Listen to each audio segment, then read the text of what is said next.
Talking about veganism, how do you define veganism? Do you agree with the definition that the vegan society offers?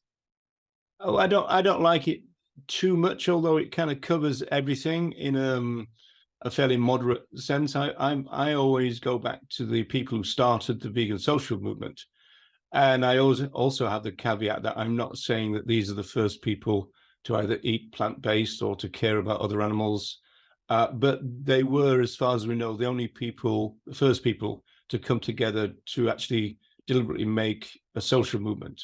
Mm. And they also named it. They named it veganism, and so they stand out for that reason alone, really.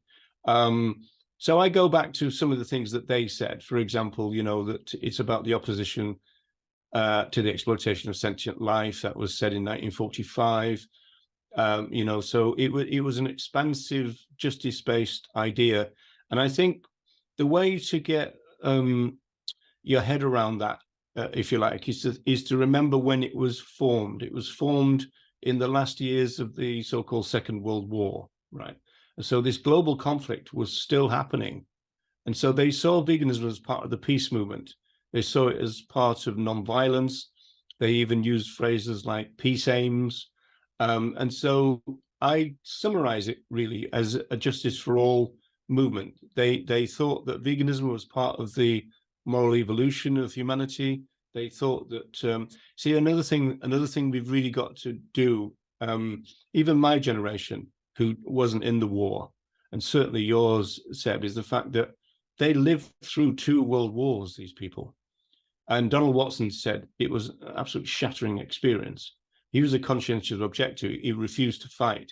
He said he wouldn't kill anyone, whether they were human or not. And so he was punished for that, as they were in those days.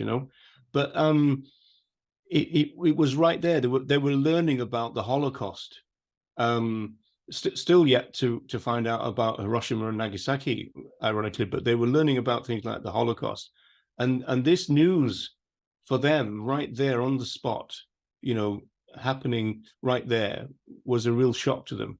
Mhm. Now, for us, it's just something that you read in books and see in movies, even, Yeah. right? And so I don't think we understand the visceral nature of what it was like, and so they did really see veganism as getting us out of a moral trough.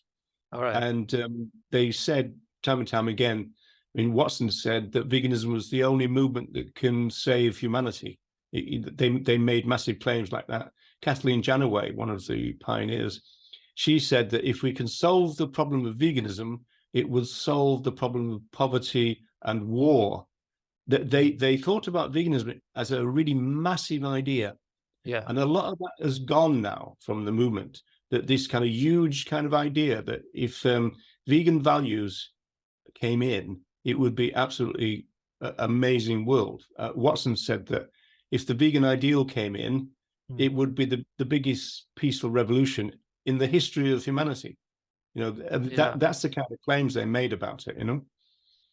That's really, I mean, yeah, it's powerful. And I do think that if we want to really get rid of all discrimination, exploitation, then we should start at the root, which is, in my opinion, speciesism, because it's one of the first, if not the first type of discrimination that you learn. The idea that this individual looks different or thinks different, therefore you have a certain right over them.